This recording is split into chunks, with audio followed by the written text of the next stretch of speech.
Good morning. Welcome to the Community Voice. I'm Steve Graddick, your host, and delighted to have you with us and get everything set up properly, and we'll be good to go. And we've got probably all of our programs are important, but some are a little bit more important than others, and this is one of those because it talks about the very heart and nature and soul even of Carroll County. We have in studio Dee Perry, Executive Director of Georgia Agricultural Land Trust. Good morning, Dee. Good morning. We also have Bill Hodge. He's chair of the Carroll County Ag Advisory Committee. So good morning, Bill. Good morning, Steve. Welcome. Thank you. Dee, I'll let you kick it off. You're the program veteran here. Give us an update on the Georgia Agricultural Land Trust and what, as executive director, and what currently the activities and the focus and mission of the trust is. The Georgia Agricultural Land Trust was created here in Carroll County by a group of local citizens that saw a need to protect farmland in Georgia. We were born in 2004, and since that time we have preserved 19 farms, over 6,000 acres of farmland throughout the state of Georgia. But we also have another role. We function with the Carroll County government as a liaison person for Carroll County's Farmland Preservation Program.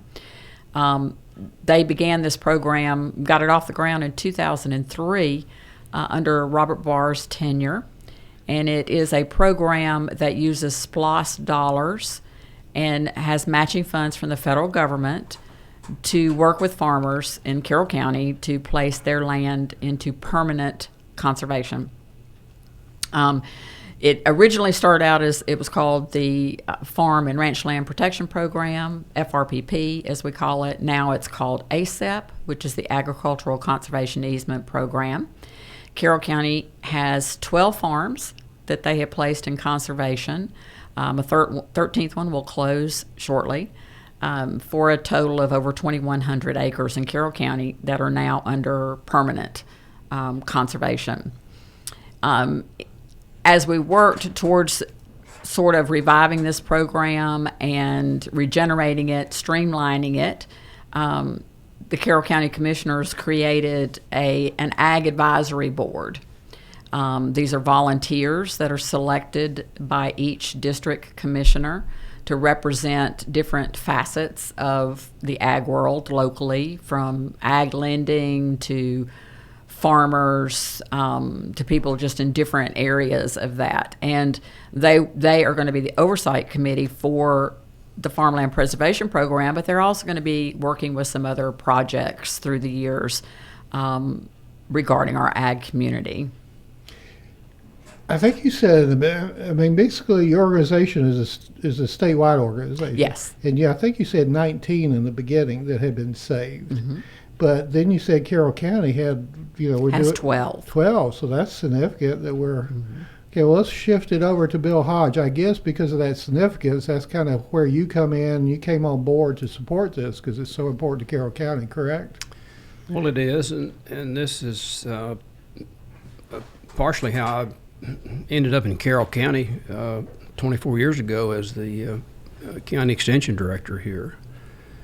It seemed in those days Carroll County was under significant threat from development out of Atlanta, and the stars happened to be aligned, and with Robert Barr and extension looking to help farmers however they could. We got into pretty deep studies of trying to figure out how to preserve farmland. This goes way back. Conservation easements were first started to be and talked about right after World War II, but in 1974 the first program was actually put in place, and it has been quite successful. But anyway, it has evolved into Carroll County, and currently we're working with our Ag Advisory Committee, as Dee described. appointed by the district commissioners and looking at how to revise the ASAP program here in the county to make it more applicable to farmers. And what's the ASAP program? Agricultural Conservation Easement Program, and it was formerly the Federal Farm and Rangeland Protection Program that was started here.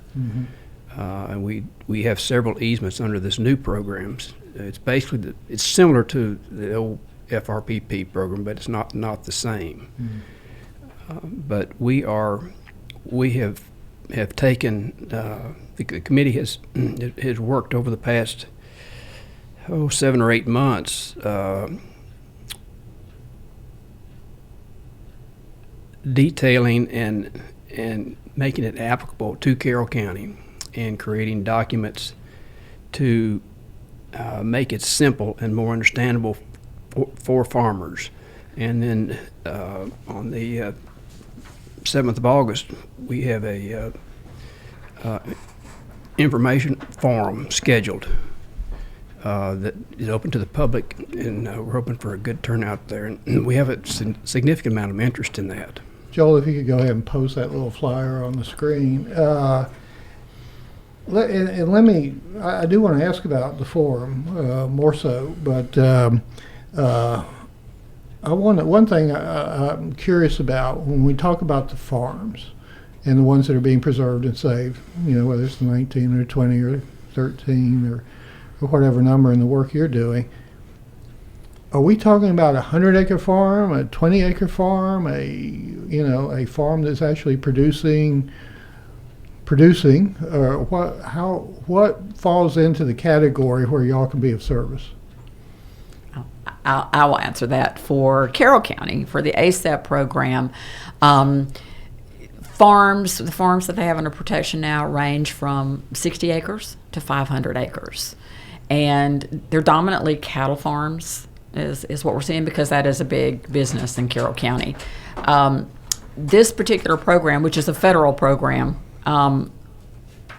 doesn't really deal in timber, although there can be timber on these farms. This program is designed to help protect grasslands, pasture, and also to protect the water located on those properties and the soils. I just wanted to interject real quickly that Carroll County was the first county in the state to participate in this program and is still only one of 3. Morgan County just recently decided to do this program, and Carroll County had a hand in both of the other counties joining this. So with only 3 counties out of 159 doing this program, we really want to get the word out there to other counties to help participate. The more participation we have at the state level, the more federal dollars will be earmarked for this state. But Carroll County deserves a huge pat on the back for being the forerunner, cutting edge in joining this program and being so successful with it. So with that answer, the people, Bill, y'all are looking to come to the information forum are basically those people that have the farms as Dee just described, correct? They would be. Anyone that has farmland that is interested in preserving it into the future is welcome at this forum. Okay, and the forum is Wednesday, August 7th at 6:30 p.m. Do you know what day of the week is that? Wednesday. Okay. Trick question. I don't know. Carroll County Ag Center, just down the street on Noonan Road, across from the jail. Anyway, we hope people that have an interest, even if you don't own a farm or this big, or you have family or friends who do, I mean, this is a critical issue for everybody. And you mentioned in the beginning about back in Robert Barr's tenure about urban sprawl being a threat. Well, that's still the case, is it not? Well, even more so. Yeah. It's quite evident when you ride them down the road and look at the amount of development that's going on, and then Dee keeps track of large land purchases by developers. Yeah, we want to ask Dee about that throughout too. the That's county. Always, Yeah, that's always interesting. Yeah, absolutely. It's very important. We're going to take a break. We're going to hear from our good sponsors, Oak Mountain Academy and Tanner Health System. We'll be back with more with Bill Hodge and Dee Perry after these words. Health is a journey. It's making better choices, even when it's not easy. It's taking care of yourself and the people you love. At Tanner Health System, we're there for you with every step, with primary care, heart care, cancer care, women's care, orthopedics, surgical services, and so much more. We're dedicated to helping you live and feel your best. So let's get on that journey to health. You've got places to be for many years to come. Find us at tanner.org. Oak Mountain Academy is an innovative school of academic excellence celebrating over 61 years. I'm Patrick Uran, head of school, inviting you to join us on the mountain to see our mission and vision in action. Academic excellence, a faith-based environment, and dynamic opportunities are just a few of the reasons our families choose Oak Mountain Academy. Academic scholarships and tuition assistance are available. For more information, visit us at oakmountain.us. Discover your journey at OMA. Prepare, explore, and achieve.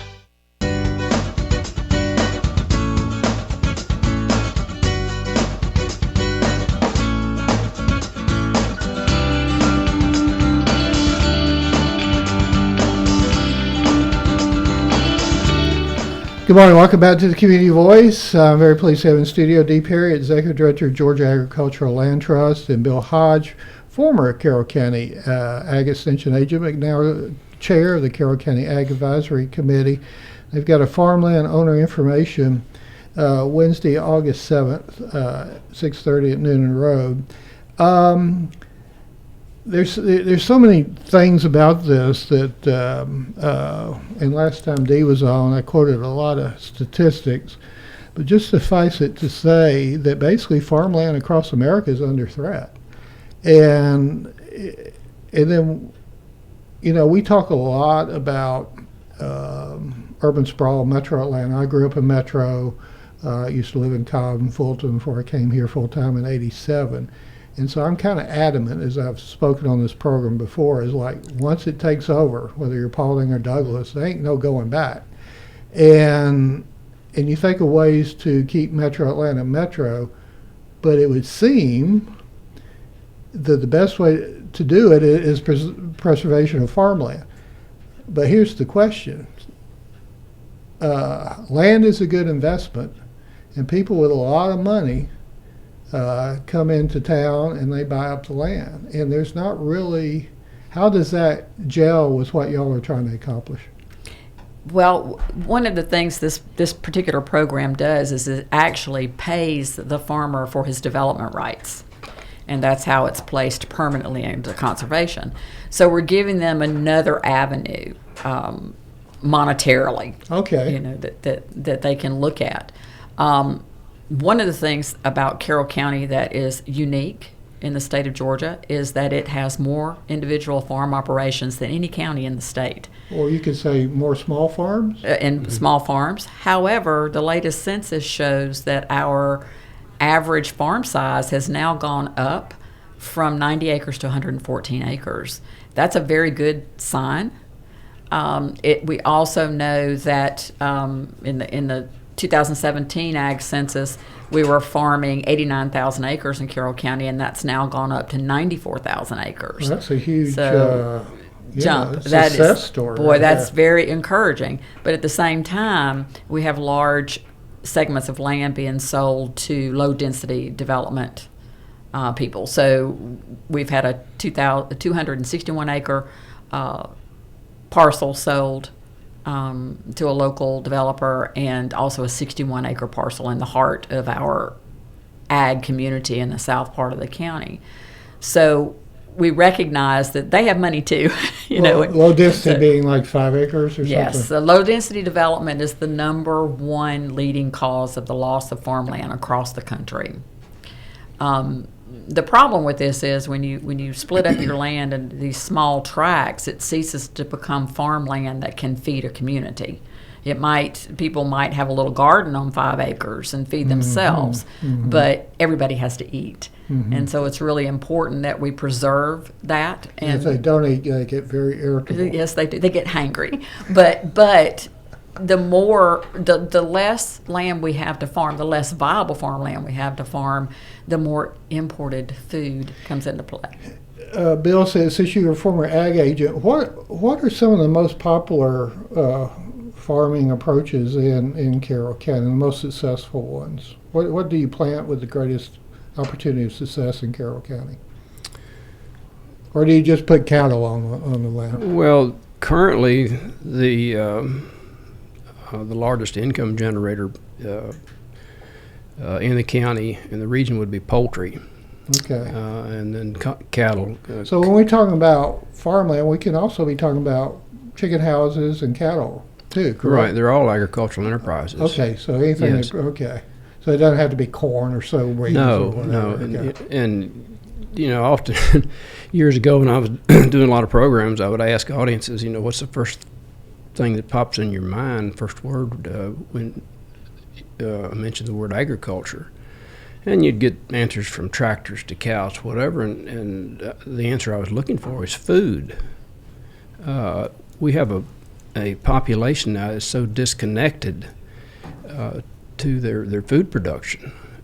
You know, children think the milk comes from the grocery store, and you know it's ridiculous. But agriculture is food, and we need to feed ourselves. And it became more evident during COVID when you go in our large retail chains here and see bare shelves. So what we're trying to do is reduce those food miles and have more control over the supply chain, and as a result, put more dollars in the farmer's pocket, consumer dollars in the farmer's pocket, instead of it being captured along the supply chain. So local food production, regional food production, regional food systems, to me is the future of agriculture. All right, Dee, you had kind of started to jump into about the conservation easement program and how dollars are utilized to preserve farmland. So I'll let you go another step on that. Tell us about that, the protection of it, and then I think there's also a secondary type of protection locally that people can do with property taxes, et cetera. Give us a little bit deep into the weeds, a couple of minutes on all that. Okay, so I try not to get too technical, but the way the ASAP program works is that it is a competitive system. There's a ranking that goes along with each farm, and then it competes locally, and then it competes at the state level, and then it competes at the federal level. But there is a specialized appraisal that gets done on the property to determine the value of the conservation easement. And what the federal government will do if you're selected in that final process is that the federal government will give you 50% of that value in cash, and Carroll County gives you 25% of that value in cash. And the remaining 25% then becomes a benefit to the farmer. He can use that against his personal income taxes as a donation.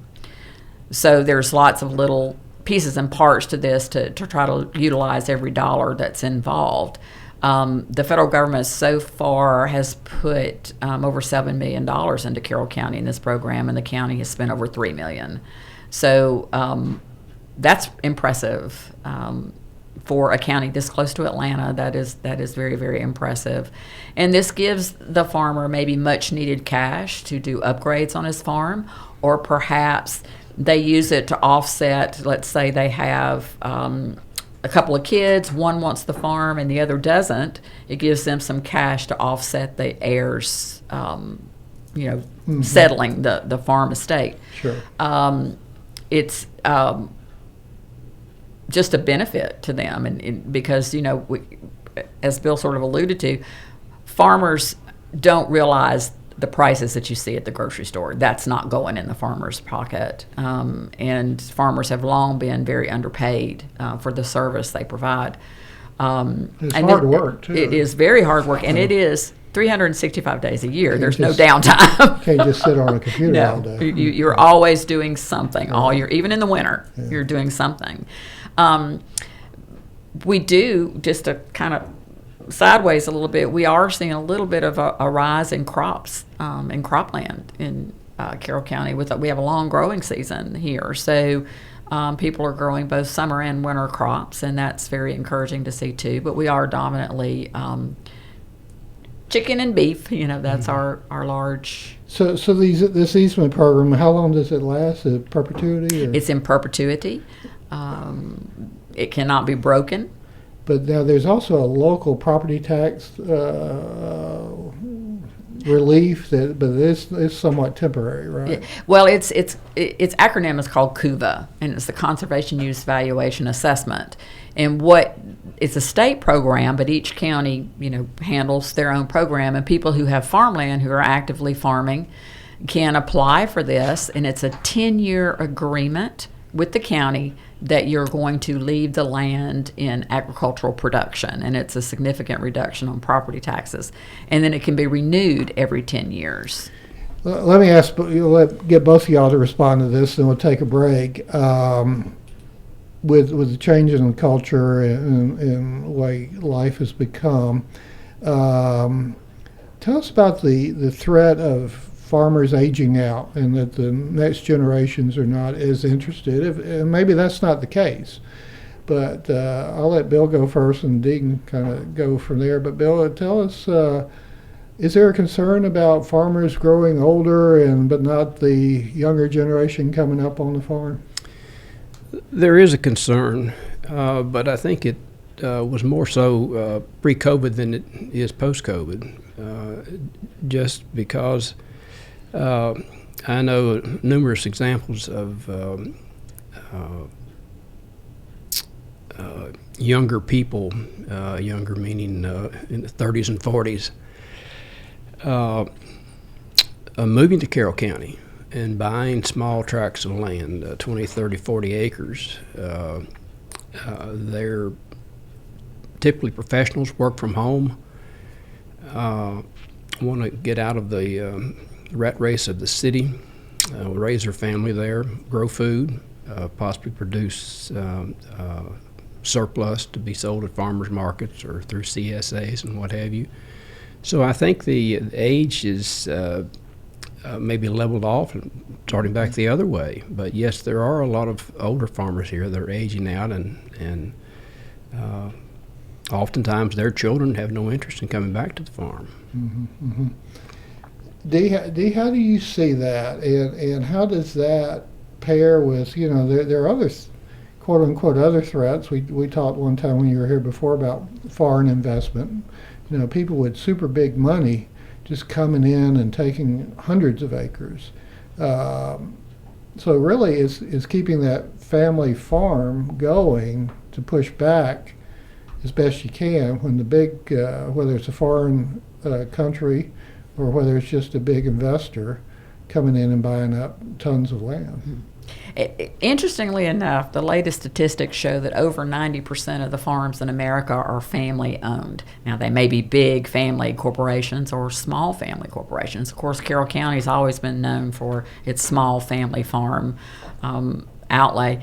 Georgia recently passed a law about foreign investment in farmland in Georgia. So there are certain companies based in those countries cannot purchase farmland in Georgia. And we're starting to see many other states join that same legislature, and there's a push at the federal level to also have a federal mandate about that. In Georgia, the farmland that is owned by foreign entities is mostly timberland. So we don't worry as much in Georgia about foreign ownership of farmland producing food. So agriculture produces fiber as well as food. So to be clear, timber's not included in that. Yes, timber is considered fiber. Is included. Fiber is also cotton, right. Because we have to have both food and fiber to survive. Sure. So Carroll County used to be a big timber county, but it isn't anymore. as the price of land went up, our timber companies moved out, for cheaper opportunities. So we have a lot of land in Carroll County still in timber. Well, let me go, before we go to break, I was curious about this. Some of us kind of look at the state of Georgia and we see the whole, as someone who's been around in Georgia, exclusively in Georgia for my life, and I actually went for a time to Georgia Southern. How does this impact the change of the state of Georgia? How do you see the state of Georgia stay? I mean, I see it as just Metro Atlanta is just growing, and we used to have a radio station in Gwinnett, and family did, and it's just like almost it's just swallowing up and destroying the entire state. How would you characterize it? I do see that, and you have counties on the outskirts that are fighting back, like Morgan County, of course Carroll County. What I would like to see Atlanta do is to use the land that they have already instead of constantly moving out. And if we can create a protection boundary around Atlanta and conserve property, it would force them to look inward instead of sprawling out.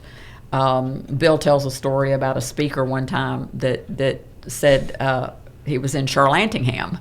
So you've got this Birmingham, Atlanta, Charlotte sort of crescent that's trying to grow together, basically. Yeah, and it is. But Georgia's largest economic driver is agriculture, and without it, what the businesses that are in Atlanta cannot support the whole state. So it is a long history, and we need to kind of work on protecting that and figure out different ways to do it. Our guest this morning are Dee Perry, Executive Director of Georgia Agricultural Land Trust, and Bill Hodge, Carroll County Ag Advisory Committee Chairman. And we're going to be back with more with Bill and Dee after this. Health is a journey. It's making better choices, even when it's not easy. It's taking care of yourself and the people you love. At Tanner Health System, we're there for you with every step, with primary care, heart care, cancer care, women's care, orthopedics, surgical services, and so much more. We're dedicated to helping you live and feel your best. So let's get on that journey to health. You've got places to be for many years to come. Find us at tanner.org. The AP Scholar Journey at Oak Mountain Academy is designed to provide students with a clearly defined advanced placement curriculum track to earn a series of distinctions upon graduation. This journey enables academically prepared students to pursue college-level studies throughout 17 AP courses in 5 subject categories while enrolled at OMA. I'm Patrick Uran, head of school, inviting you to journey with us on the mountain. For more information, visit us at oakmountain.us. Discover your journey at OMA. Prepare, explore, and achieve.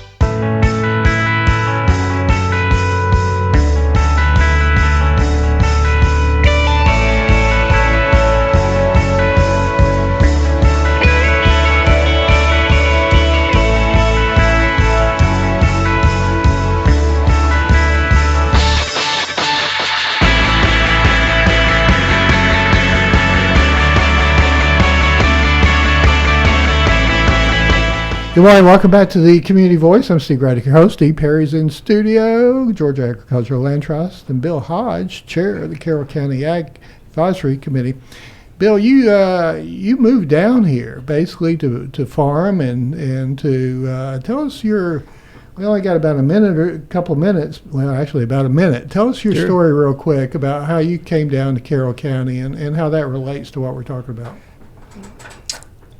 I moved to Georgia in 1978 from Montgomery County, Maryland, where I was managing a large diversified farming operation that was eventually crowded out by urban sprawl. For those of you who are familiar with Montgomery County, it's right on the fringes of Washington, D.C. But that finally happened, and we packed the whole thing up right down to the last hammer and nailed and moved it to Troop in Harris County, Georgia. But to add to that, the family farm I grew up on in Virginia is now a subdivision. So this is close to your heart. Absolutely. Again, we want to remind you, Wednesday, August 7th, 6:30 p.m., Farmland Owner Information Forum at the Ag Center on Inner Road, a very appropriate location. We want to thank and salute Bill Hodge and Dee Perry, and thank you for coming in, and we hope to do this many times forward because, like I said, all our important programs are important, but this was a little more important. So go out and make it a great day. Thank you for listening. You're in tune to WLBB Carrollton. WLB.